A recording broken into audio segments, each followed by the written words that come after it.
स्वागत बा मेरे चैनल पे, मेरे भौजी सबके चैनल पे। अकेले मेरे ना अरे भौजी ना, भौजी चैनल पे भौजी ना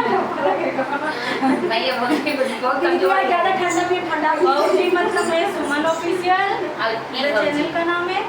हमार मंजू अंडी भोजपुरी है, मंजू ऑफिशियल है, सुनीता सिंह भोजपुरी है, पीछे दबका लगा है। हां भैया एक खाली हमरे सब कुछ पूछी थे भौजी मां ताली बजा रही थी तने का पहले को पर मौजूद तेरे कमेंट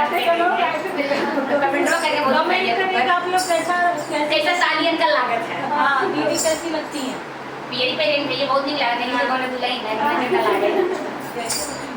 अरे खटिया लागल घाट मालवा तनी भगाई दा राजा जी, खटिया लागल घाट मालवा तनी भगाई दा राजा जी, हे भगाई दा राजा जी, हे भगाई दा राजा जी, खटिया लागल घाट मालवा तनी भगाई दा राजा जी, तनी भगाई दा राजा जी, तनी भगाई दा राजा जी, तनी भगाई दा राजा जी, बंदिया मांझला राजा जी, खटिया लागल घाट मालवा तनी भगाई दा राजा जी, खटिया लागल घाट मालवा तनी भगाई दा राजा जी, अपने माई के अलगे कराई दा राजा जी, अपने माई के अलगे कराई दा राजा जी, हे कराई दा राजा जी, हे कराई दा राजा जी, अपने लागल घाट मालवा तनी भगाई दा राजा जी, खटिया लागल घाट मालवा तनी भगाई दा राजा जी,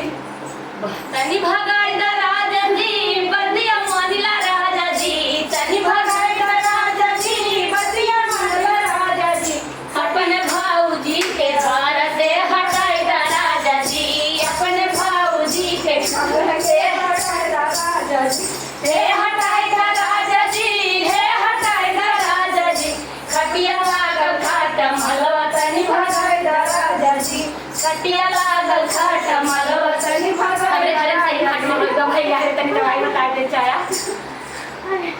तनी भगाई दा राजा जी, बंदिया मानिला राजा जी, तनी भगाई दा राजा जी, बंदिया मानिला राजा जी, अपने वाहिनी के सासुरे पठाई दा राजा जी, अपने वाहिनी के सासुरे पठाई दा राजा जी, हे पठाई दा राजा जी, हे पठाई दा राजा जी, खटिया लागल घाट मालवा तनी भगाई दा राजा जी, खटिया लागल घाट मालवा तनी भगाई दा राजा जी, तनी भगाई दा राजा जी, बंदिया मानिला राजा जी, तनी भगाई दा राजा जी, बंदिया मानिला राजा जी, अपने भैया के बम्बई पठाई दा राजा जी, अपने भैया के बम्बई पठाई दा राजा जी, खटिया लागल घाट मालवा तनी भगाई दा राजा जी, खटिया लागल घाट मालवा तनी भगाई दा राजा जी। भैया सही में खट मल बताओ ये कुछ बताई दे बम्बई से 8 दिन भैया बम्बई में तब